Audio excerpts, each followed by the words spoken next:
Sejarah perjuangan negara kita, bagaimana ia bermula.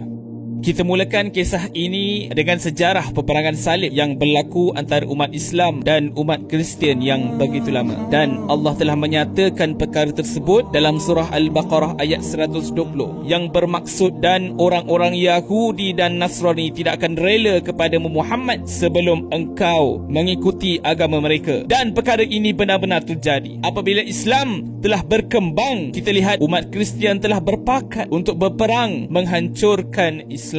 Peperangan yang pertama, seluruh Eropah bersatu di bawah pimpinan paus-paus mereka, dan mereka mengisytiharkan perang pada tahun 1096, dan mereka kalah teruk pada peperangan yang pertama ini. Dalam peperangan pertama ini, mereka menggunakan pedang dan kuda, sedangkan umat Islam telah menggunakan teknologi. Begitu juga dalam peperangan yang kedua, umat Islam menang dengan bergaya, mengalahkan tentera salib sehingga mereka hampir pupus. Dalam peperangan yang kedua, mereka mengalami kekalahan yang amat dahsyat. Peperangan salib yang ketiga dipimpin oleh Salahuddin dan Masjidil Aqsa telah dibebaskan. Dalam peperangan salib yang keempat, umat Kristian juga kalah teruk, disambung dengan kekalahan di perang yang kelima. Dan 6, 7, 8 sehingga ke-12 peperangan seluruhnya dimenangi oleh orang Islam, kecuali peperangan yang terakhir, peperangan salib yang ke-12, kita kalah, dan sejak dari itu kita kalah sampai ke hari ini. Kita lihat juga sejarah umat Islam di Spanyol ketika umat Islam mengembangkan pemerintahannya selama 800 tahun. Umat Islam bertapak di bumi ini, tetapi dendam dengan peperangan salib yang terus berlaku, dan setelah umat Islam telah kalah, umat Islam telah menerima malapetaka yang dahsyat. Selepas 800 tahun umat Islam di Spanyol, kita kalah, kita dibelah dua seperti itu. Gereja ini melukiskan gambar menunjukkan bahawa kami musnahkan orang-orang Islam di Spanyol. 5.6 juta orang-orang Islam, tiada seorang pun yang tinggal, dan toleransi tidak ada pada umat Islam. Selama 800 tahun kita memerintah Spanyol, aman tenteram dengan toleransi. Sebaik saja kita kalah. Raja Ferdinand dan Isabella di bawah naungan Katolik telah membunuh seluruh umat Islam. Tidak ada yang tertinggal. Wanita dibakar hidup-hidup. Peperangan salib yang ke-12 dimenangi oleh mereka. Sekarang mereka teruskan dengan peperangan salib yang ke-13 yang sedang berlaku sampai ke hari ini. Sebaik saja kita kalah di Spanyol. Negara Portugal yang asalnya Portugal, nama pun masih Arab lagi, telah dianugerahkan satu misi yang khusus kepada Lisbon untuk menghancurkan Timur. Sebab itu gereja telah memberikan perang salib yang ke-13 dipimpin oleh orang ini. Nama yang sering kita dengar, ditugaskan untuk membunuh setiap orang Islam di Timur. Bukan diajar untuk mencari rempah seperti yang diajar di sekolah hari ini. Dia ini yang nak datang untuk menggali kubur Rasulullah dan bawa balik ke Portugal untuk dibicarakan, dihakimi di sana. Dia ingin datang ke Mesir, ingin membunuh umat Islam seperti mana dia telah membunuh di Spanyol. Tetapi mereka sampai sahaja di Laut Arab. Mereka sedar, mereka beritahu kekuatan Islam bukan di bumi Arab, tetapi di bumi Timur, di India. Pusat pemerintahan Islam ketika itu di Malabar, dan mereka menukar haluan mereka daripada Mesir terus ke India. Perkara ini telah dinukilkan oleh ulama kita, Syekh Zainuddin Maktum, yang menulis Fathul Mu'in yang banyak dipelajari di masjid-masjid hari ini, dan dia menulis kitab lain iaitu Tuhfa Al-Mujahidin.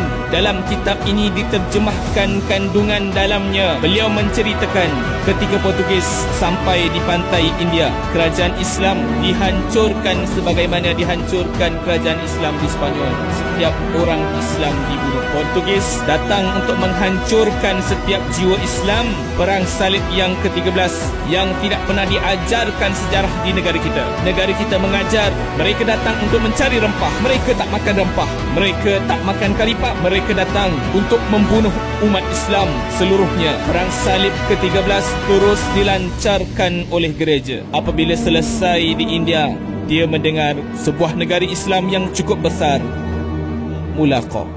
Ya, dia datang ke Melaka, dan dia ingin bunuh setiap orang Melaka seperti mana yang dilakukan di Malabari India. Tetapi awas, orang ini lebih kuat daripada mereka. Kota Melaka lebih kuat daripada kota mereka. kekuatan teknologi Melaka lebih kuat daripada mereka, meriam Melaka lebih hebat, maka strategi plan B pun berjalan mencari proksi dan akhirnya Melaka telah roboh. Kota Melaka tidak roboh tetapi diroboh dari dalam oleh pengkhianat bangsa ini. Mereka bersama dengan penjajah, mereka memberikan ruang kepada Portugis untuk menghancurkan Melaka. Kemudian kita dijajah oleh Belanda. Belanda dan Portugis, dua bangsa yang berbeza. Belanda menganut Protestan dan Portugis menganut Katolik. Katolik dan Protestan tak boleh bersama, jadi mereka berperang dan akhirnya Belanda memenangi Melaka dan kita dijajah lagi. Seterusnya, Spanyol diberikan tugas khas untuk kembali apa yang tidak dapat dilakukan Portugis di Melaka. Tujuannya apa? Tujuannya untuk menghancurkan setiap penduduk Islam di Melaka. Dan tugas ini diberikan ke Spanyol.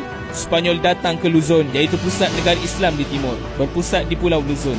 Nama bandarnya Amanillah.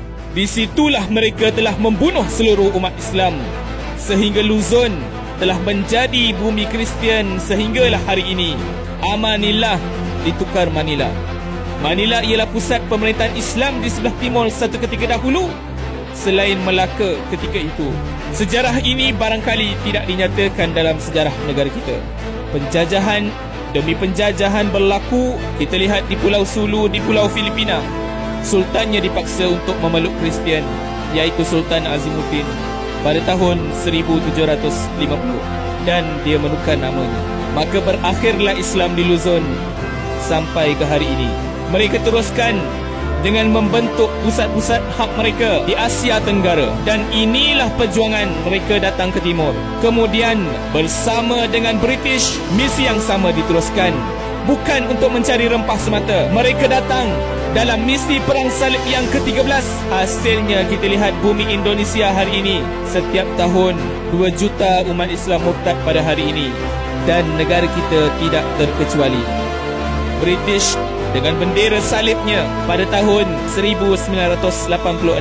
Satu perkara yang sangat ajaib berlaku di Malaysia. Katolik dan Protestan bergabung. Mereka tidak bergabung di mana-mana dunia. Mereka telah bergabung hanya di Malaysia. Disebut Council of Church of Malaysia. Dan mereka membina gereja yang sangat besar di Bukit Jalil, Selangor, sebagai simbol hub mereka. Apakah maksudnya? Apakah misi dan tujuan mereka?